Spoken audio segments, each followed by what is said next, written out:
Welcome back. I'm Gary Parr, and you are listening to Fiber Talk, that twice-weekly podcast for people who make the fine art with the needle and the thread.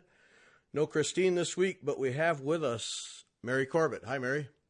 Hi, Gary. This is number 5 or 6. I think I wrote down 5, but yeah. Oh, gosh. I don't remember, so. You're getting to be a regular here. This is great. Yeah, it's a lot of fun. But it's been ages since. Yeah, did we do that this summer? I think it was, yeah. Oh, okay. Yeah, okay. Sometime. So I was trying to remember, but. Yeah, been a while. So yeah. I thought of you the other day. I thought of you on a couple of accounts. Oh, not just because I read your blog, but I thought of you separate from that. Because I was stitching, and I have now in my little rack 4 pairs of scissors, good. And I have 4 laying tools. Okay? But okay. I realized that I use 1 pair of scissors almost exclusively and 1 laying tool almost exclusively. Yeah. And so then I thought, all right, I wonder if Mary ends up doing the same thing, because I knew we were going to talk. So I wonder if you do the same thing, because I'm pretty confident that over the years you have accumulated a good number of scissors.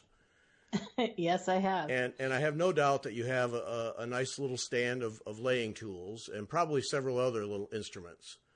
And so I just wondered, do you tend to migrate toward one or? I do actually. So I have a lot of scissors, but I didn't come by them through collecting so much as I did through a needlework shop that closed, and they had an auction, and I ended up bidding and winning their notions wall. And the whole wall. Yes, the whole wall. Okay. And so on the notions wall happened to be all the scissors. Oh my. Which I knew that. That's why I was bidding on it. So I ended up with a lot of scissors that way. Now, I use the same 2 pairs over and over and over again. They're the ones that I always reach for.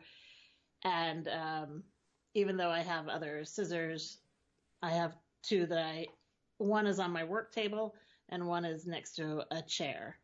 And those are the 2 that I always use. But I don't have a lot of laying tools. I only have maybe 3. Oh. And I use 1 consistently. Well, it depends. I have one that has a very sharp tip. So if I need that tip, that's the one I reach for. And then I have one that has a dull tip.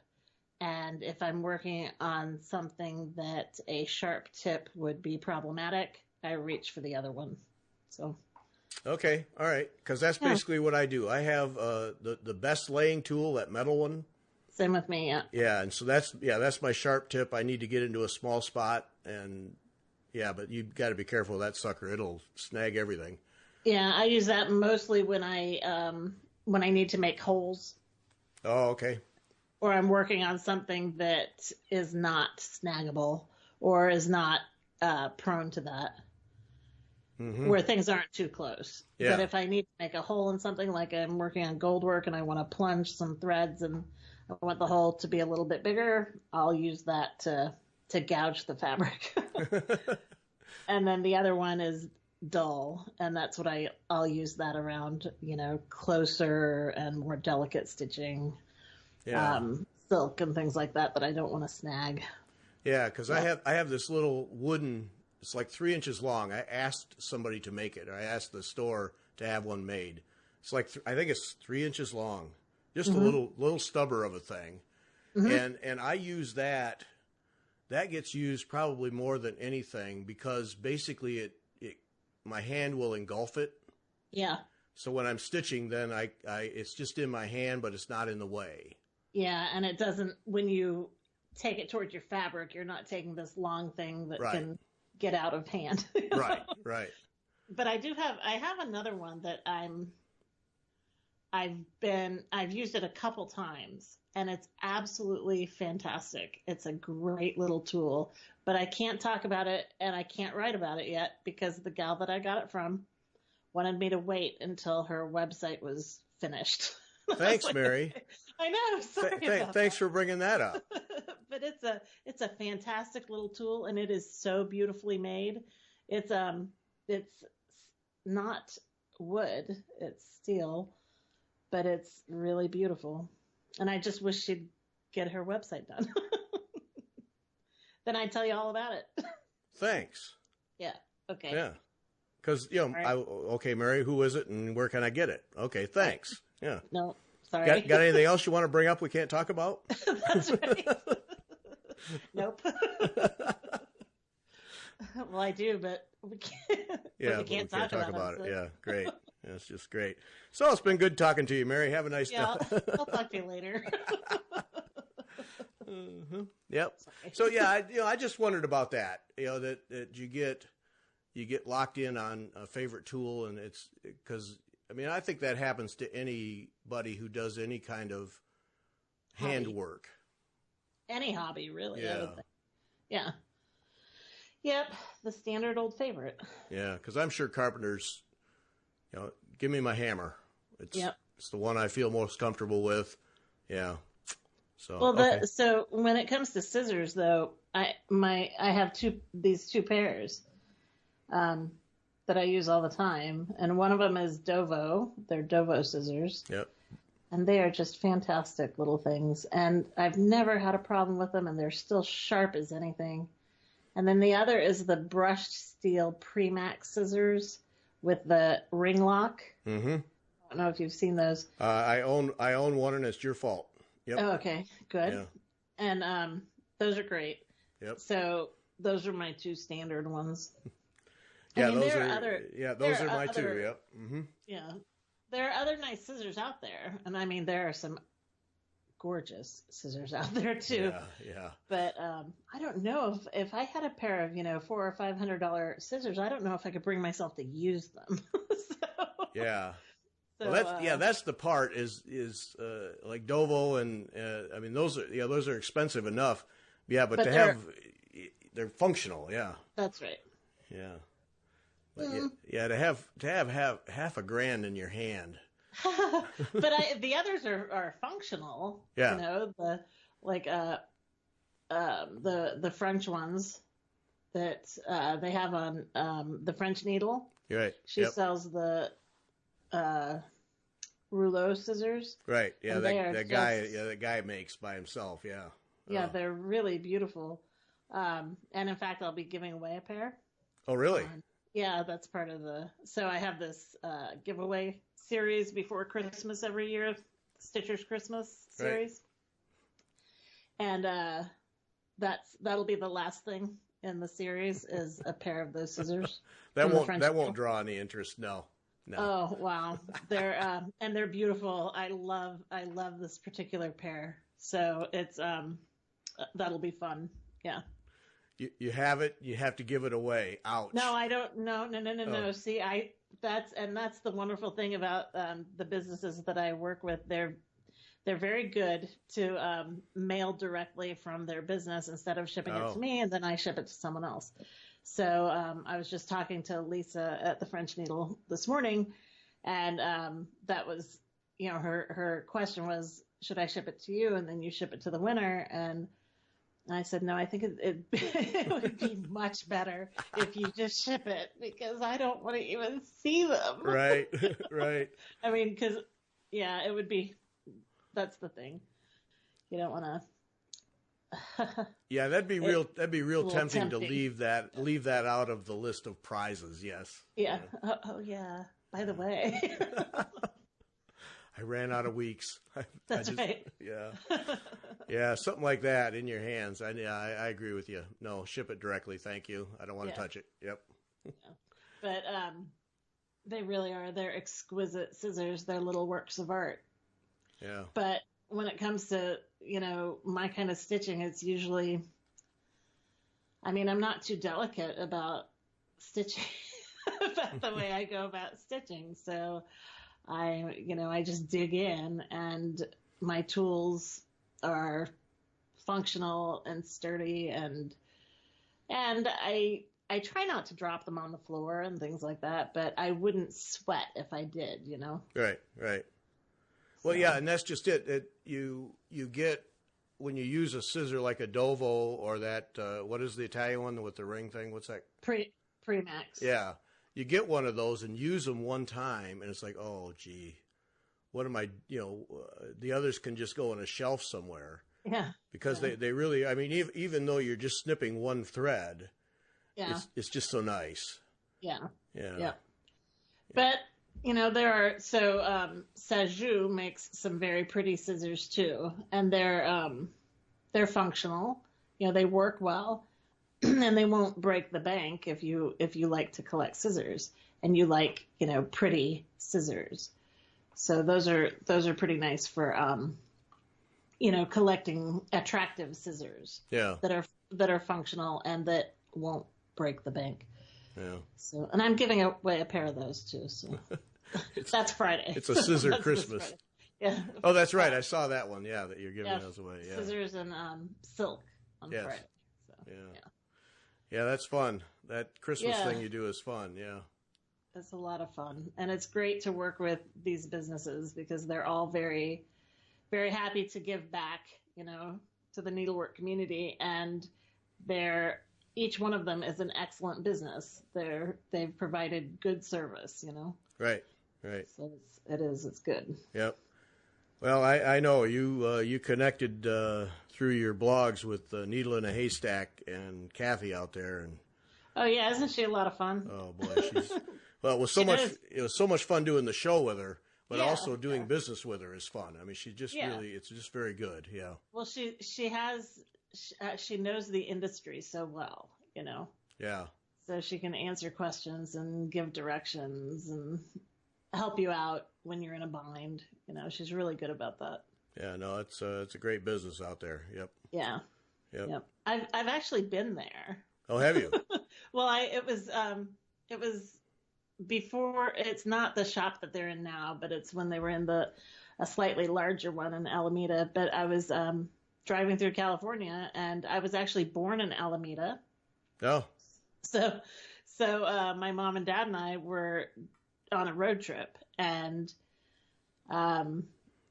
we went to Alameda because just to see where, the house that we had lived in and stuff like that. The old stomping grounds, of course. Yeah, yeah. And so we went into, I was able to run into Needle and Haystack. I was probably there for maybe 30 minutes. Oh. But it was good. It was great. So. Yeah, it's a dangerous store there, I got to believe. Mm-hmm. Yeah, I would think so. Yeah. But it was years ago that I was there, so. Yeah, no, that's quite a story how she's built that. Yeah. It's a lot of people who have left corporate world to find success in this hobby. It's interesting. Yeah, it is. And, it's not, and it's a different type of success. I mean, you can't measure it in the same way that you can measure success in the corporate world. No, oh no, heavens at no. all. No. But there's certainly a great satisfaction, and I think a higher level of happiness in pursuing that kind of creative thing that you really love. Yeah. And being able to make a living doing it, Right. Yeah. No, that's the world I work in is a corporate world. And every time you talk to one of those folks, Kim Young is another one where you just think, oh yeah, at the end of the day, it's got to be nice to just go home and, you just got to worry about whether you ordered some things and yeah. It's got to be a whole different atmosphere, I guess. Yeah. But I think it comes with its own worries too. Oh, of course. On a different level. No doubt, because there is that pressure to satisfy everyone's whims and fancies, and right. And you're in the retail business, and that has its own deal, which sometimes can be a massive headache. That's right. That's right. So. Yep. Last we met, you had just gotten into your new place. Oh yeah. And you were lining up some kid classes. So how has that all gone for you? That went really well. So that was this summer, and we had how many classes did we have? 5 classes that met twice a week. So all in all, it was 32 students. Ooh. And it was fun. It was a lot of fun. It was 32 students altogether in 6 classes. So there were never more than 6 students in a class. Yeah, but that's a healthy number. That's great. Yeah, it was great. My niece helped with the teaching. In fact, she did. So I kind of started things out, got the ball rolling, and then she took over and brought everything to the conclusion, you know. Mm-hmm. So she took over by the second week. It was 3 weeks altogether. And those were really good. And so it looks like I'll be able to maybe do that again next summer, and maybe even during the school year. There's it's kind of hard to do that in the school year. Right. But we'll just see when spring comes how things are panning out. I suspect we won't do it again till the summer, though. Yeah. What age students did you have? The youngest was 7. Oh. And then it went all the way up to high school. So we had I think a senior. One of the students was going to be a senior this year, 1 or 2 of them. So 16, 17, I guess. Yeah. So. And this was a first for all of them? No. Some of them had stitched before, whether they had learned at home or, from their moms or whatever. But those were mostly the older kids. The little kids, so all the classes were divided by age. With most of the little kids, of course, it was new to them. But some of the middle ages there, and then up into the older girls, they had done a little bit of embroidery before. So, okay. So those classes obviously moved along a little faster too, because they're not struggling with motor skills and things like that. Right. So did you guess about right on the projects, or did you overshoot or undershoot? No, they turned out pretty much as planned. The second project that they did was a little more complicated. It was a floral corner on a towel. And it was more complicated, but it's easier stitching because there's a little more freedom in it compared to the monogram that we did, which was the first project, just to learn some simple stitches. Mm-hmm. So I think they enjoyed the towel better. And they didn't finish it by the end of the 3 weeks, which was my intention.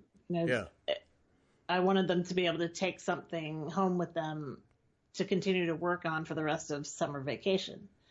So, but we did cover every type of stitch that they could possibly use on it. And plus they had a printout and everything with the stitch instructions and the layout for the design and stuff like that. Yeah. So it worked out. That worked out great. Did the I mean, it's been years since you taught. Did the fun of teaching come back right away? Yes, but it's a different type of. Well, yeah, of course, yeah. You can't really compare it. It's kind of apples and oranges. It's a different type of teaching altogether. So it's students in a room, and yes, I suppose, but it's a different type of room. The setup is completely different from a typical classroom or lecture, room. Right. And you're not, you're not lecturing. It's not a lecture. So it was nice. It's casual, and a lot of the kids are kids just here in our little town whose families I know already. So I know their parents, or their older sisters and brothers or whatever. So it's kind of fun to catch up with families too that way. Oh, yeah. So, Yeah. yeah, it's just the community thing is very nice, you know. Right. Oh, yeah. I think it's fantastic in a small town that you were able to get 30 students to do that. That's Oh, I had a waiting list. Oh, you did? Yeah, I had people who had sent in names that, you know, if you get cancellations. Because by the time I put it out here just in the community, it was full. I mean, so it wasn't really, there are a lot of kids in you know, these little Midwestern towns, and right. And it's summer vacation and they need something to do. Yeah. Yeah. Well, I'm sure in a small town that everybody knew who was occupying that house too. Probably no mystery about that. Yeah. Yeah, perhaps. Yeah. Maybe. I don't know. I hadn't really. Oh, I'm sure I they didn't did. think of it that way, but yeah. I grew up in a small town. Yeah, they knew. Yeah. Everybody knew. Yeah. Yeah. Guaranteed. Yep. Yep. So you were kind of feeling your way through how to use the house. Is that panning out the way you wanted to, or? Yes, I had. So the way I set up the rooms here is that. So it's just a little apartment, really, and one of the rooms, the one I'm in right now, I set up just for computer stuff. So I have my computer and a few printers and my photography stuff and things like that set up in here. And then the other smaller bedroom is where I have storage and fabric and my thread cabinets and stuff like that. And originally I was planning on setting that up as the place where I would work as well. Mm-hmm. Just, you know, when it was just me working. But in fact, it was like being in a cave, you know, because it's just a little bedroom and it's pretty packed with stuff and, you know, shelving and not shelving, but cabinets and things like that. So I use the main, you know, the living room of the place as where I work, which makes much more sense. Anyway, uh-huh. I don't know what I was thinking before. So I've kind of rearranged things that way, and there's a lot more light and everything in the front room, and yeah, that's all worked out really well. Plus there's enough space there that I can kind of get rid of my stuff and then set up tables again for teaching. Yeah. And I can even, yeah, I've got plans for some technology in there to help with the instruction and things like that. So we'll just see how that pans out. Yeah, well, yeah, that all has to evolve. But, yeah, I'd been wondering every now and then, because you start with a space and you think, all right, this is how it's going to work. And then when you get in it, you realize, that's not such a hot idea. I'm going to go over here. Yeah. So the space in general works, and I think that any space for the type of stuff that I do could work. Any type of space. This one, because it's split up like a house, like an apartment, it just so happens that I can sort of compartmentalize everything in a different room. Yeah. And that works. That's nice. It also keeps things neat, you know, so which is good, because when you have to do everything in one room and, you know, all your storage and all your threads and everything are there, you can't really get away from it, and things pile up. That's what was happening in my garage at home. Yeah. And it just, plus we had all the, you know, other household storage and everything in there. And I didn't have room to do anything, you know, if I wanted to kit anything or anything like that, I could never do that because I didn't have room. Yeah. So. Yeah. So what happens to the garage now? Is that now becoming storage more, or? Yeah, that's just, see, I live in a very small house. Right. Yeah. So that's just household storage. You know? I haven't gotten all my stuff out yet that has to do with the business, but I'll be going through some of that stuff and, probably unloading it because I have a lot of, well, I guess we'd call it stash, but it's not really stash. It's just things that I've acquired for one reason or another that haven't panned out or that I will never use again or whatever. So once I start going through that, which will be in the spring, I'll weed out a lot and it'll just be household storage. Yeah. Well, yeah, that's just it. A move like this, you really can put a spotlight on the stuff that you just need to get rid of. Mm-hmm. Yeah. Yeah. This has been sitting around for 5 years. I've never even looked at it. Get it out of here. I've never touched it. That's right. Yeah. Well, and there are a lot of things in the needlework world that I thought, you know what, I'm going to try that. I'm going to do that. I'm going to love that. And then I try it and I'm like, ooh, I really hate this. So you just have to move on. Or I'm just not that great at it. Or it's not my thing, Right, right. Yeah, yep. You tend to kind of know pretty early on if something is just not going to be your thing. Yeah. Yeah, that's right. Yeah. Yep. I usually know pretty quick. Either that or I just like to jump to things. I don't know. Yeah. No, I think there's that moment. Like if you're trying something new. Yeah. And you're going to pick it up and work at it a little bit. And you just have that mental moment where you almost have to convince yourself that, yeah, I should work at this a little bit. Maybe I'll like it. And then I think that's the point where you just go, nah, I'm wasting everyone's time. Yeah. Maybe if I just keep going, if I just keep going. Yeah. Yeah. Yeah. No, that's the signal. Now move on to something else. That's right. Yep. So basically, though, the apartment has worked out very well for you. I mean, I got to believe anybody that does what you do, well, anybody who stitches who can have space like that is going to be able to enjoy it. But yeah, and I do enjoy it. It's certainly more functional than it is beautiful or cozy or whatever. It's a functional space. Yeah. But that's what you'd want. I mean, I wouldn't go to a lot of effort. Of course, I wouldn't anyway.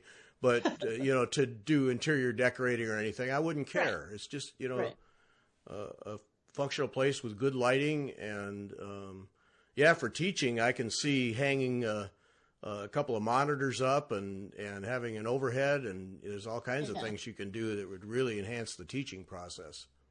Right. Yeah. And I do want to get, I want to get stuff on the walls, at least in that room, samples of embroidery and things like that. And I started to get all my stuff ready and finish it, frame it, but I haven't been able to get back to that just because I've been busy doing other things. So yeah, that's on my list. No, that's great. I'm glad it's working out for you. It's fantastic. Yeah, thanks. Yeah, it's fun. Yep. Yeah, and it gives you a break. Gets it out of the house. Gives you a break too. I think there's something to be said for that. Yeah, it does. That changes your whole. Well, at least for me, I know most needleworkers who, really love to stitch and everything. They do it as their hobby, and it is part of their home, but with me, it's also my job. So I can take it more seriously if I am walking out of my home to work, Right. Yeah. Oh, no, Margaret and I work at home, and, both of our desks for our paying jobs are in one of the bedrooms. Yeah. And early on, it was a real problem. We couldn't quit. Yeah. And finally we started having to have rules where, all right, by 6:00 we're out of here. Right. And that's it. And on weekends we are just not going to talk about magazines all weekend. That's got it's just got to stop because you need that separation. And these days now we've gotten so we're starting at 8ish in the morning and we don't even have lunch. And we'll work right through till 4 or so, 4:30, 5, whatever it is. And then a lot of times we'll go out and get some dinner because that's the only time we go out all day. Yeah. Or do anything. And no, you have to have that. You have to have that separation. And otherwise, I think it just eventually grinds you down. Yeah. Or you can't, you just can't focus in the same way, or you can't be as organized or whatever, you know? Right. Yeah. So. Oh, no, I think it's extremely important. And we've learned that. And that stuff stays in that room. Don't bring it anywhere else. That's right. Get enough of it all week. Yeah, exactly. Yep. So another thing, I have a list of these things I want to ask you. So we had Allison Cole here 3 weeks ago. Yeah. Who started stitching when she was a little girl. Mm-hmm. And one of the things I wondered about, and I don't think the woman's stopped since then. Yeah, I don't think she has either. No, but I wondered about. And she said she has no problems about the ergonomics and, repetitive use. And she said she has no problems whatsoever. And I think she realizes she's fortunate, too, in that she doesn't. But I wondered, you're not all that different. And you do a ton of stitching. And are there steps you take, just for our listeners, are there steps you take to make sure that you don't have, or are you just kind of set up that it's really not a problem? You mean you're talking about like the chair that I sit in, or the sore shoulder, sore back, that type of stuff, sore hands. Well, I do stitch a lot in a day, especially if I'm working towards a deadline or on a specific project or whatever. And I will stitch for long stretches of time, but I always end up having to get up and break anyway. So, every half hour, every 45 minutes, every hour, whatever, because either the phone rings or I've got to go take care of something on the computer or whatever. So, so that's kind of built in. Those breaks are kind of built in. Yeah, and if they're not, I can tell when I need to stretch or move or, get up. Yeah. But yeah.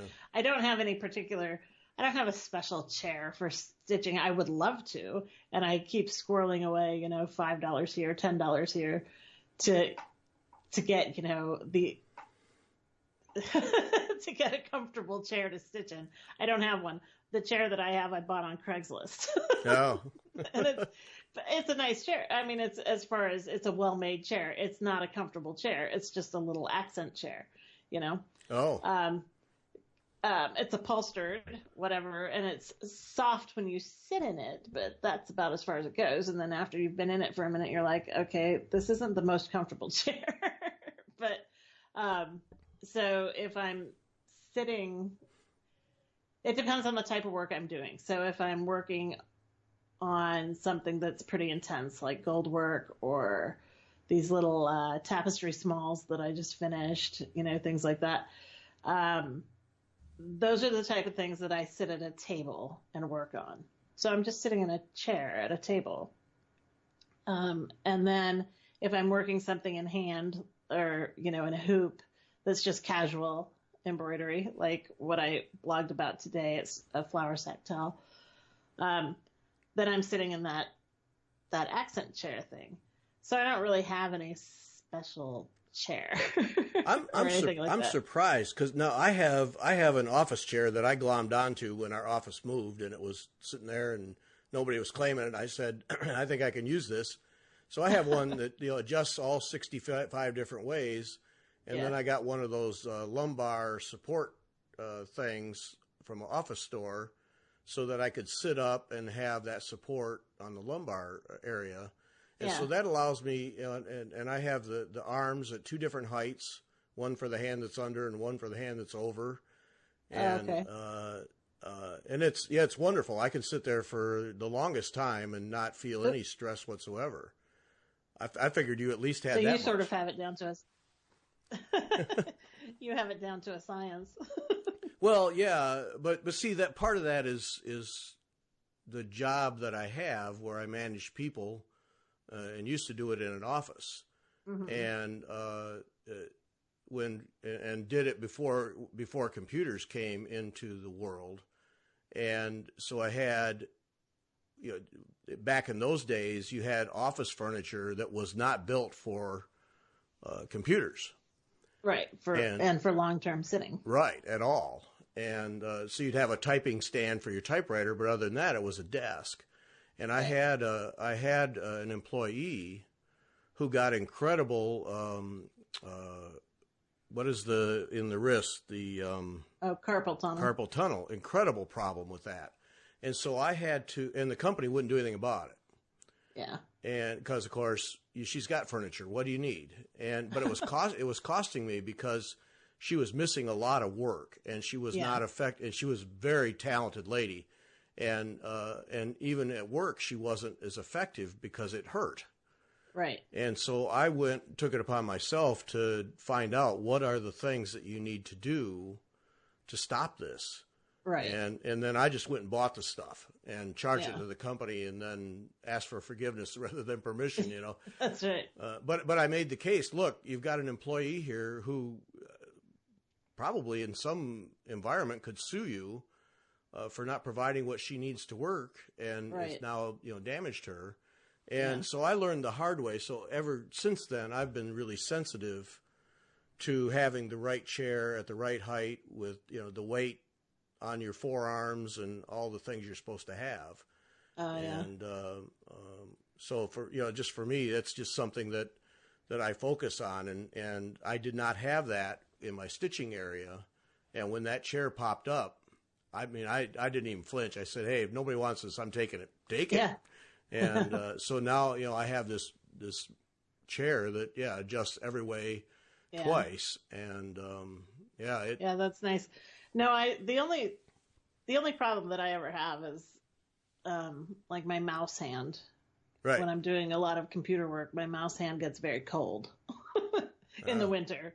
So other than that, though, I don't really. I just I use what I have, and as long as I have good lighting, I think I'm good to go. Yeah. Oh, it's just and it's different for each person. Yeah. And I do, like I said, I'm not, I mean, I'm up and down, and if I feel like I need to move, I just move, Yeah. So. Yeah. Okay. Yeah. That's just, just interesting, and especially when someone who does the same kind of thing for hours on end, day after day, at some point you do. You'd think it would, and it may, you never know, it'll probably catch up. It'll just be one more thing to look forward to. Well, if it hasn't so far, probably not. I would think not. But I don't know. The cold hand, your mouse cold hand, that suggests to me, that there's some pressure somewhere that's not letting the blood get to the fingers. So. Yeah, and that could be. I think it's also just that it's the hand that sits out exposed on the desk, more than any other part of me. Yeah. Well, I'm just always curious about that, just because of what I go through. So talk about these little tapestry things, the Petit point tapestry things. Fascinating thing. Oh yeah, aren't they cute? They are. I shouldn't say it like that, but I loved doing those. And that mountain of silk you bought to kit them up. Holy smokes! Oh, I know. That was that was a challenge. But so I've wanted to do those for a while. I've had them in my head for a long time. And I started toying with the patterns earlier this year. And then I just decided, okay, I'm going to stitch one and just see how it turns out. And I'm going to stitch it. I had planned it already for the 48 count gauze because I wanted it exactly 32 millimeters in diameter. So I stitched it, and it was the bunny. The first one that I did was the rabbit, and I loved it. I was like, and I wasn't really. I had the idea that, okay, if this is something that's that actually turns out and I do end up loving it, then maybe I will kit it, Mm-hmm. you know? So I did take notes along the way and, and photos and everything so that I could write up instructions because I had that in mind. But the other side of me, so usually when I'm thinking in terms of something that I'm writing or preparing for the website, I'm always thinking, okay, what are people going to have the most access to? And that's going to be DMC, threads or, Right. cotton threads or whatever. But with this, because it's been such a pet project in my head for so long, and since I have always thought of it in terms of doing it with silk, and particularly the Soie de Paris, I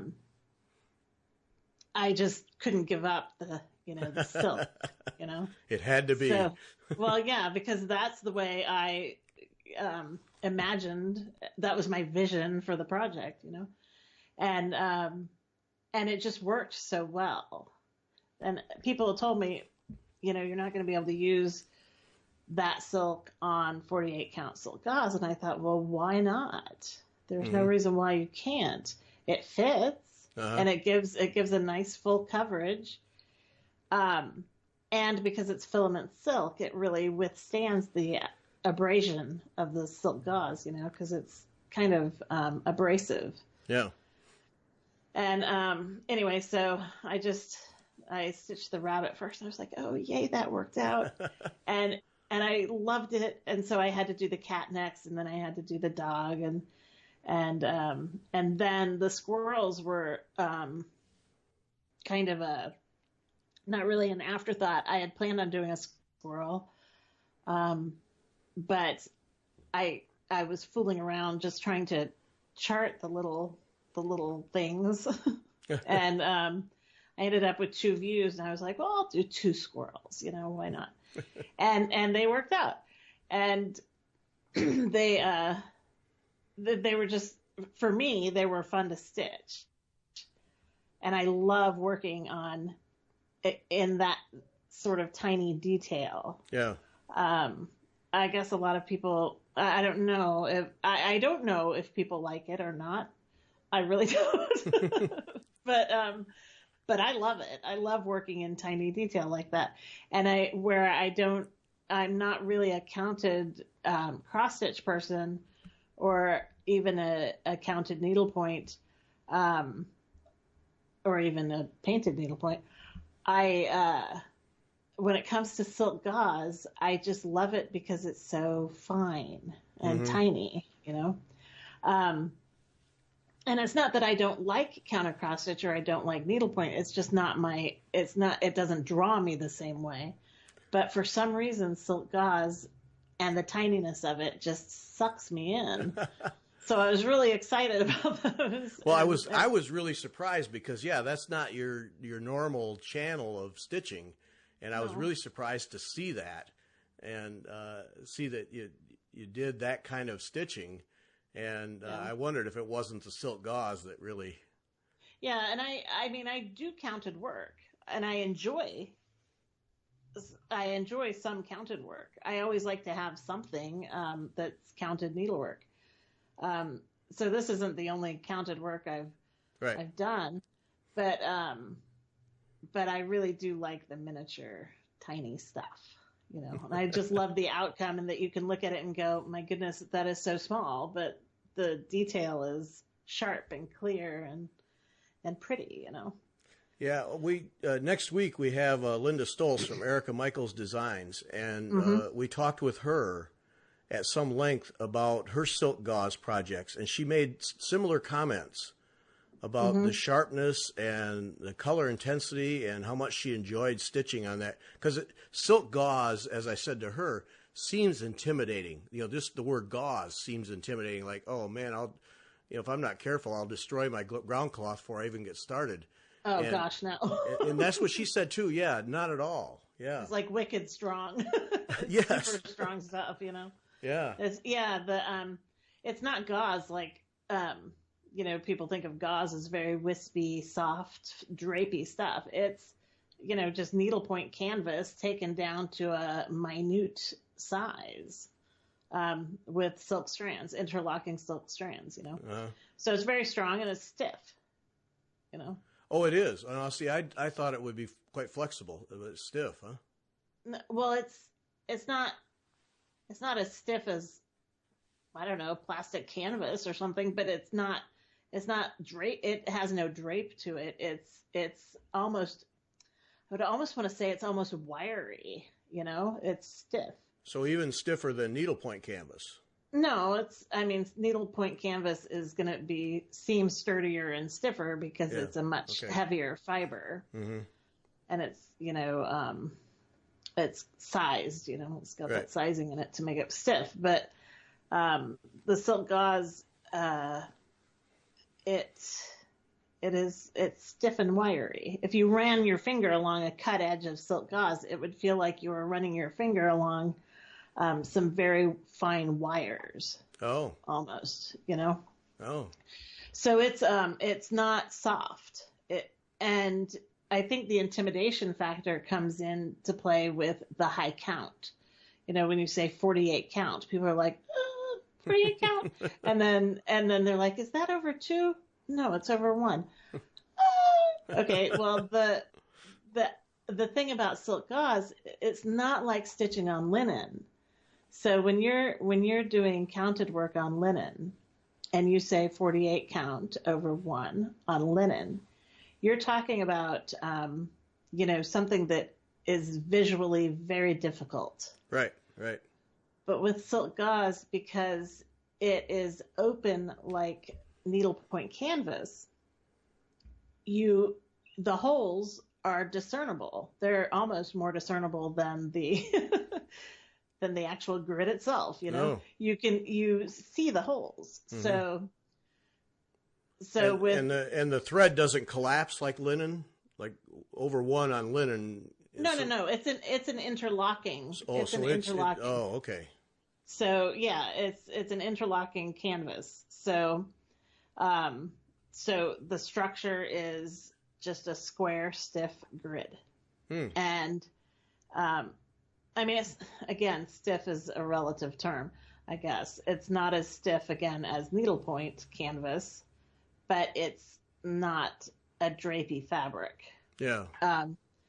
So then you mount that little piece that you're going to stitch on a backing cloth, like a piece of muslin. And you just sew that around the edge, and then you cut the muslin out from behind it so that you have this extra fabric around it. And then you can put that in a hoop, or you can put it on stretcher bar frames or whatever. I usually use stretcher bar frames. And then, tighten it up on your stretcher bar frames, and you've got this nice taut little tiny grid that you're stitching over. And you put something dark behind it, like on your table or your work surface, or you wear, dark clothes, and it's very easy to see. So you're not looking for the holes in linen in a close weave fabric, because you've got that distance, between the silk fibers. Yeah. So as long as you have, moderately decent vision, you can either see it with your naked eye. I think younger people probably are better at that. When I hit 40, I had to have bifocals. So I have to stitch without my glasses on. And I stitch a little bit closer to my face. Yeah. And I don't have a problem seeing it. But some people might need to use just moderate magnification to be able to see it, really clearly. But it's not hard to see. It's not like stitching on a really high count linen. Yeah. So, yeah. Yeah. Well, all right. The second person in 2 days I've talked to, and now I think I have to try it. So. Oh yeah, definitely. Now, how do you, this is just complete dumb guy questions because I don't know. How do you buy this silk gauze? Does it come like by the yard or, fat quarters or whatever? You can buy it by the yard, but that's a heck of a lot of silk gauze. Because remember when most things that are stitched on silk gauze are small. That's the whole point of them. They're miniature. So dollhouse miniatures and things like that are usually done on silk gauze. Oh, okay. Okay. So if you were doing a little tapestry for a dollhouse or an oriental rug for a dollhouse, it would be on a higher count silk gauze, you know? So you don't really use a yard of fabric.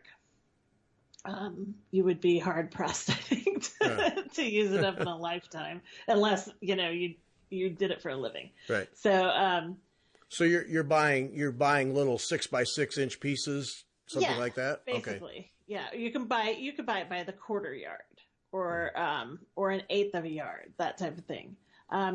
Some shops sell fabric by the inch. So you would say, I need, 3 square inches or 6 square inches of a fabric, and they're going to charge you a certain price by the square inch. It just depends on how they sell it. But usually you'll find it sold in, small cuts. Okay. So now, is there a quality? I just got to know these things. So is there a quality, like different levels of quality, or is silk gauze pretty much silk gauze? Silk gauze is pretty much silk gauze. And I think that most silk gauze, if not all silk gauze today, is actually manufactured in China. So even, the shops that carry all the French imports or the Belgium imports and the Italian imports and stuff like that in the needlework world, if they're carrying silk gauze, chances are it's manufactured in China. Oh. I'm pretty sure that's where silk gauze is manufactured. Yeah, I can't believe it's a huge market. Yeah, it's probably not. Although it may be used in other countries in different ways. I don't know. Yeah. So other than for your kits, where the gauze, I assume, comes with the kit, where do I get it? Do you needle in a Haystack, those kinds of stores? Yeah, Haystack carries it. Kathy has it. Yep. Mm-hmm. Any local needlework shop these days, I think, would carry it, because most local needlework shops have either the counter cross stitch crowd or they have a needlepoint crowd, and it crosses over between the two of those. So I would think that you could find it in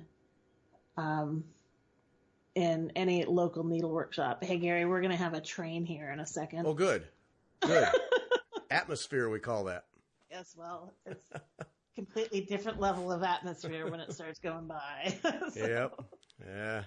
I grew up with one 50 yards behind our house 13 times a day. Yep. So that's where this one is. So after a while, you don't even hear them. Yeah. Except the trains always went by at the climactic point of a TV show. Yes, or for me, it's always just at that point in the audiobook where I have to hear it. Right. Right. Yeah, same thing. To know what's going on. Yeah. How does Union Pacific figure that out? I don't know. I don't know. Me either. Yeah, but they do. They do. Yeah. Yep. Okay, so we've got, no, this happens every time we talk, run out of time. Okay, so we've got the Stitcher's Christmas going on. I have to say, I already owned it, but when you offered the Factoria 7 books, there it is. There it is. Let's just enjoy. Yeah. There we go. Oh, that's wonderful. Yeah. That's just right. Okay, and then it's over. Yeah, it's pretty much gone. Yep. I remember those days. Mm-hmm. Yeah. Yep. So I had already purchased the Factoria 7 book. Mm-hmm. I don't know. Hey, where'd you get yours? I ordered it from Australia, but then it came from wool and something and. Okay. Yeah, woolly thread. Woolly thread. Okay. Yeah. Yeah. Yeah. Okay, that was. I have all their albums too, but that's another story. I don't know that I've ever seen a needlework book of this caliber. Well, I think because it's it's beautiful. I mean, I've seen needlework books that have content of that caliber as far as projects go. Surely, yeah. I mean, but And well, maybe not. But yeah, so I think that the secret to this book is that they took the approach of a cohesive, they made the setting a kind of the theme. Right, You right. know what I mean? It ties the whole book together, and they photographed it. They made the focus the photography Yes. to create a book that is truly just beautiful. So whether you like needlework or not, you can open that book and say, "Wow, that is beautiful," or "Wow, I want to live there." You know? So, Yeah. I mean, it's really such a visually pleasing book just to look at. And then, of course, the projects in it are beautiful. Yeah. They fit the setting. So it's just, I think it's fantastic, and I think it's a really neat approach to a specialty book. I wouldn't want to see every single needlework book ever produced now until the end of time to be pursued in the same way, But as far as to have a really special book that you can just enjoy looking at, it's a nice book. Yeah. And I have the first one, the original, the first one. Yeah. And I have, of course, I have the soft cover. Okay. Or I was going to paperback. say, well, do you It's have like, that? who knew? I bought it. Who knew they were going to do a deluxe hardbound? And now I really want that to go with this one. And yeah, and I don't know if I don't have the inside scoop on that really, but I suspect that the deluxe hardbound edition came about because of Factoria 7. yeah, So when they did that and they, conceived this notion of a coherent setting for all the photography and everything, I think that they said, okay, this is going to be a special book and we're going to have it hardbound. And now that we've done that, and we have the first volume, we need to put them both in the same binding so that we can make a coherent, beautiful set that, right. People can put on their coffee table and things like that. Right. So I suspect that's how that came about. It's and of course I spend every day and have for 36 years now doing magazines and this kind of stuff, and so I appreciate the work that goes into it, and it really truly is innovative, creative, and flat out gorgeous. And yeah, the projects are clearly cream of the crop. And yeah, and I think that with their photography, because I've met Christian and Andrea Fleming, who they own Inspirations now. They're great people. They're a lot of fun, but besides being a lot of fun, they're really passionate about what they do, and they have a good sense of business and a sense of purpose behind it. Yeah. And I think that when they lost their photographer for Inspirations magazine, right. I believe that the next photographer that they hired that they're working with, and I think it may be the same photographer, I'm not sure, was actually a food photographer. Oh. And had that real sense. Oh, there it is. There it is. Okay. It's that sense of styling, Yep. That fits with the trend today in photography. And so you see that really stylistic sense that goes with the whole foodie blogging thing and everything too, but in a really artistic way. And I don't know if it's the same photographer with the Factoria 7. I didn't actually look. I probably should have done that, but whoever the photographer is, just really a nice artistic sense of styling and everything. I think the book is beautiful. Yeah. I just, I'm so glad I bought it. I mean, when we had Susan on, it was right after that I ordered it. I just had to have it. Yeah. After she told the story about it. But no, I would suspect, just seeing this work, that you're right, that it's the photographer with a food background, because that ability to style things on tabletops and bring the lighting in just right and bring out the texture, that's what food people do. Yeah. And like I said, I don't know if it's the same, but I think that initially, I'm pretty sure that what they told me was initially that they had found a food photographer who they were able to work with when they lost their photographer for the magazine. Yeah. But it really is. It's just a beautiful book. It really is. Yeah, I got to say, anybody out there, grab one. It's worth it. Not cheap, but get one, because it's one you'll look at 1,000 times. Yeah, it keeps coming in and out of stock too in different places. So I think for Americans to order from Australia is very expensive.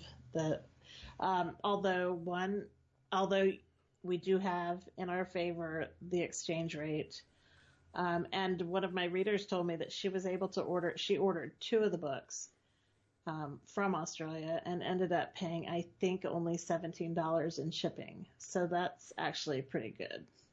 That's what it showed for me, was only $17. So I bet it's coming actually from Woolly Thread.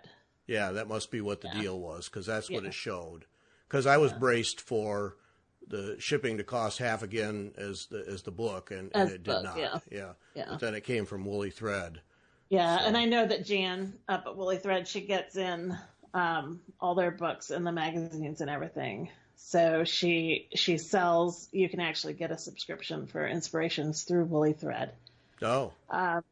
And she also sells the individual copies of the magazine and the other Inspirations books. So that is a good source if you're looking for them in the U.S. Yep. And then Book Depository in the UK has had them off and on, but they'll show up on the website and then they're gone, because people get the notification that it's in and they snatch it up. Right. So. Right. Yeah. Yeah. Well, that's I have always had the digital magazine subscription to Inspirations. Not always, but I have for the last couple of years. Yeah. And with the 100th one, and then Christine got the print version. And all right, I got what am I doing with the digital thing? I got to have that. So I got the 100th issue, which is from a magazine perspective is worth owning without question. Yeah. And then I started a print subscription of that because I got to have the paper. I just have to. Yeah, it is nice. It's nice to flip through the magazine. Yeah. I enjoy it. Yeah. And they also came out, with the index for the first 100 issues. And I'm going to write about it after Christmas. I have one of them. So I'll be showing it close up on the blog and telling people what's different about it compared to most magazine indexes and previous indexes of Inspirations magazine. And it's really a nice tool to have, especially if you have the magazines or a good collection of them. It's really a useful tool. Yeah. So they did a really fantastic job on that too. They're quite an operation. Do you have all the magazines? Yes. Yeah. So I started. In fact, I think that I could say that Inspirations magazine is what got me into embroidery. Oh. In a real sense, real embroidery. Mm-hmm. In a way, because my sister had picked it up. I was in college, and she does handwork, and she does a lot of smocking and stuff like that, heirloom sewing. And when they first came out, she had bought a copy of the magazine over the counter, the first edition. And I think for the first year, she just bought over the counter copies. And then she subscribed. And when I would come home for vacation, in college, I would take her copies. And I'd eventually give them back, though. So, in fact, I was probably about 8 or 10 years ago, she gave me all her early copies as a Christmas present. Oh, because then as soon as I was, financially stable enough to be a subscriber, and not just a college student, right, I right. I subscribed myself. So I was missing about the first 6 years, but or maybe 5 years. And that was the Christmas present. Here's all of those. Holy Yeah, smokes! yeah. Wow. So I do have all of them. And it's nice to have. They're not organized, unfortunately, now, but they were until about 3 years ago. So I have about 3 years worth I need to organize. So, but yeah, the index is nice. It's really nice. Yeah. Oh, that's a true treasure right there. Yep, it is. All right, we got to end this thing now. This happens every time. So let's see. We're recording on the 5th, so this will go up on the 11th. Okay. Okay, so take us through whatever you're willing to share, the Stitchers Christmas things that are coming up from the 11th on. Oh, okay. So that's the 11th is that the Sunday the 11th. That's this Sunday. Okay, yeah. I have to look at my calendar actually. Here we go. So on Sunday the 11th, the one from this Friday will still be running. So that's Saju scissors and a collection of their silk threads on spools, on the little wooden spools. Ah. So people will still be able to get in on that one.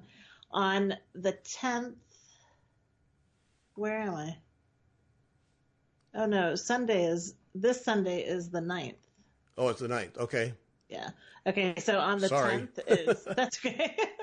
On the 10th is a collection of Search Press books, and actually it's several collections. So there'll be lots of winners for that one, and they're put together. It's kind of interesting the way the collections are put together. They're regional, so that'll be neat. I won't say what books, but just if you love embroidery, if you love ribbon embroidery, if you love silk shading, whatever, you'll find it. You'll find something you love in those collections of books.